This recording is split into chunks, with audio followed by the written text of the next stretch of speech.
Previously on the Seventh Valkyrie, May gives all that she has in one last desperate effort, and it still might not be enough. Will she rise despite the odds against her, or is all that waits for her despair? Find out next on the Seventh Valkyrie. Are you happy? Are you sad or frustrated? Are you afraid now?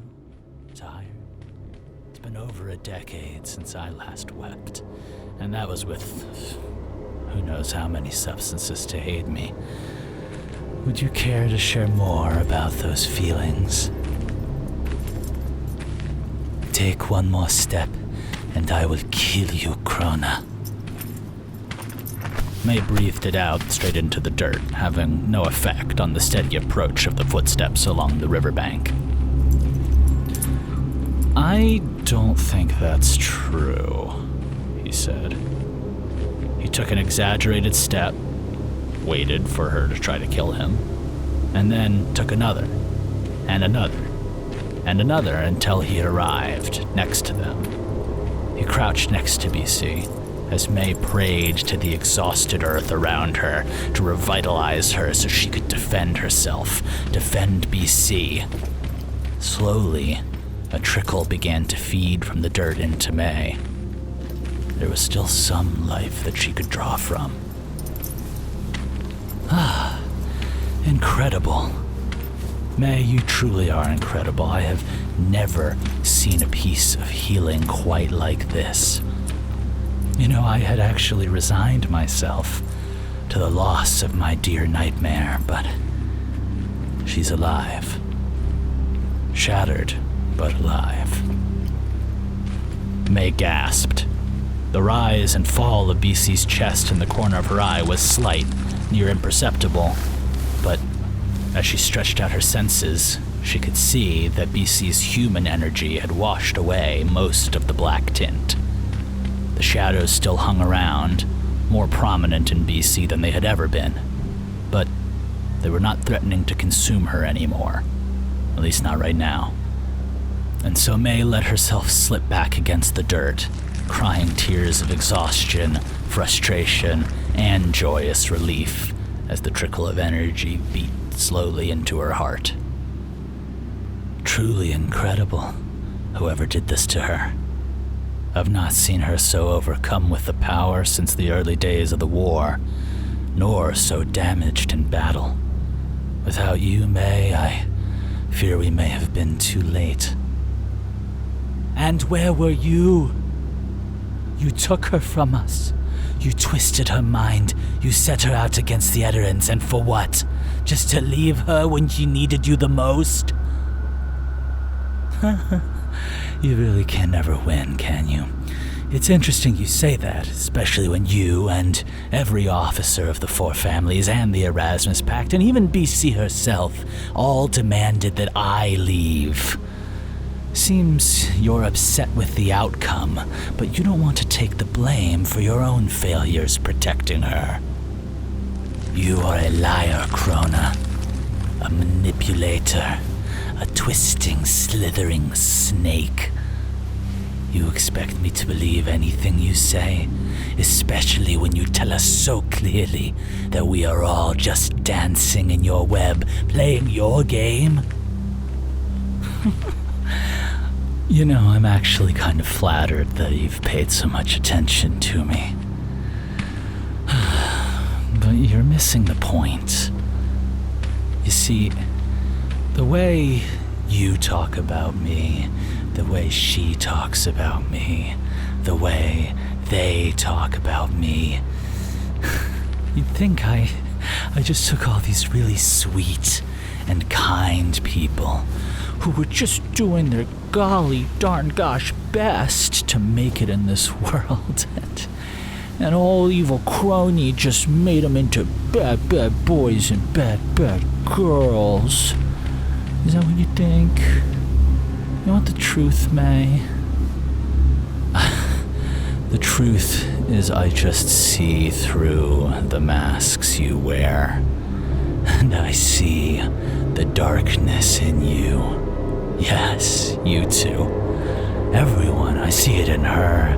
I see it all around me. I see your sickest fantasies, your deepest fears, your crushing insecurities, your most overwhelming hatreds. So many of you are too easy to read, like children's books.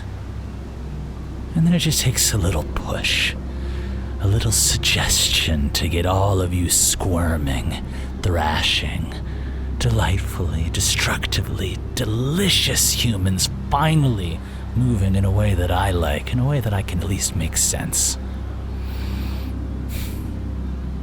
But you see, May, none of those evil little feelings that live inside you, he poked her in the chest, and her, and me, and all of my soldiers, and all the people in the arena and on this fascinating continent. Well, none of them are mine. None of that darkness comes from me. It's just been living inside you the whole time, chomping at the bit, just begging to be set free. He turned towards BC. May twitched and moved her fingers. They were slow to respond, and the power building up inside her was still small, but it was a start. Krona was distracted. We'll work on reconstructing her face if she wants, he said, standing up. Though a part of me loves to see the shadow inside her dancing across her face like it does across the rest of her body. May could hear other footsteps now. Machine King's men were arriving. And two of them, Yverns, slid to the ground with glowing hands, examining BC. May gritted her teeth. If she was weak enough that she was being surprised by men making no effort to hide themselves, then she truly was out of power. I won't let you take her. May could feel her teeth sharpening into fangs, though she fought to hide them. She needed to buy time. We had a deal, Krona. You give her your freedom. I gambled my life for it. Ah, yes. We did have a deal. Back then. Can't you see that things have changed? May dug deep, demanding more than she had ever dared, feeling the trickle of power flowing into her more rapidly now. It did not come without a cost. Flowers wrinkled, insects in the ground collapsed, robbed of life. Trees began to lose their leaves and wither. Sick animals kneeled over and died. Still, May didn't stop. Always twisting words, Krona, she spat. Always twisting everything to your own ideas. Does it ever get boring in there? The world behind your eyes, where only you matter. Oh, tremendously so, Krona said. But you should know, I did give just about every other way of living a fair shake. I really tried actually.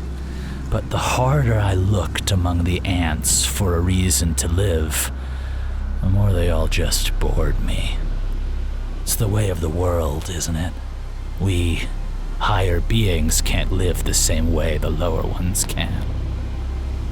With that, he reached out to May, laying a hand on her thigh. Then, he slid it down to right above her knee. What, Krona? Going to have your way with a paralyzed old woman? I thought that was below even you. Well, admittedly I have never fucked a grey wolf. May gasped and Krona smirked. Oh, you thought your secret was safe? No. And a third no, actually. As tempting as you make it sound, that actually wasn't my plan. I had something a little bit more abrupt in mind. There was a blinding pain, and when May returned to her senses, screaming, The Machine King was wiping his bloody metal arm on a cloth. Then, he took the lower part of May's leg, torn messily from her body where the knee connected to the thigh, and threw it in the river. May began to thrash, and her body went into a preservation trance, rerouting all of her power to the bleeding, now sealing stump, and leaving her wide-eyed, silent, and unable to move. Okay, sorry about that. I had to be sure that the little trickle of power you were siphoning goes to healing you, not killing me. You know, May, you truly do fight like a wild animal. No surrender, no rules. I love it. That sheer will. You have neither the cunning, the network, the resources, nor the raw power of many people who have opposed me. And yet, you have been one of my most challenging and enjoyable conquests. You set me back further than anyone ever has by turning Blair's brain all soft and squishy, and you did it with mostly just your heart and your feelings. That is a strange magic that you and the select few earnest people seem to have. So I thank you for giving me the chance to lock horns. You fought for her even though you knew you were outmatched. You rolled the loaded dice and you won our little game 3 years ago, and now today, once again, you have saved her life. He came back and stood over her. So, I think it's only fair that I leave you now alive. Fair and square. A sign of respect and my gratitude for what you've done with Blair these past 3 years. You've taken, I won't say excellent care of her, but she's still in one piece. You made sure of that. Even from the depths of her restoration trance, she forced her lips apart and breathed. Die. Screaming. Really? That was the best you could come up with? I would have expected more from a watcher for the wild. Huh? There we are. I love that little flicker in your eyes. Did you think I didn't know about them, your secret society of the wild? What? You thought I just found out you were a great wolf? Do you really think my power only extends to Edera?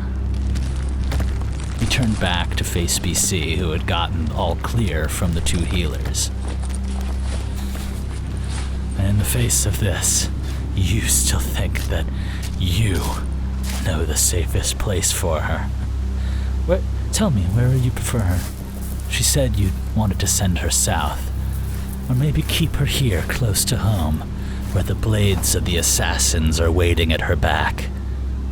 Think about where she stands. The Watchers will want her dead just as badly as the Ederans, and the Ederans want her dead almost as badly as the families do. And out there on her own, you know she can't stay hidden for long. Better that she's with me, shaping the war rather than caught inside it. I should have known your plans would end in war. Oh, believe me, May, a little bit of war is just the start. That's just where the fun begins. And with that, he scooped BC up in his arms. May struggled to get up, hissing, but there was nothing in her body save for the faint trickle, desperately trying to heal her severed leg. You can't take her. Okay, I'm gonna stop you again. You keep saying that. First of all, you can't stop me, and second of all, who's to say that I'm taking her? She chose the fight on her own, without my influence. I'm just keeping her as safe as she can be until she wakes up. Then we can figure things out. You sludge-sucking, snake-fucking. They started and then continued into a list of increasingly vile insults hurled at Krona as he stood. And finally, content with the reaction he had gotten, he left and began to walk away with BC in his arms. It's been a true pleasure as always, May, he called over his shoulder. And then within a few moments, he had faded from May's senses, leaving her alone to weep on the shoreline until well into the morning, when family soldiers sent to search the river for the nightmare's body found her, legs still sealing, finally able to speak, and still howling in pain, rage, and crushing despair.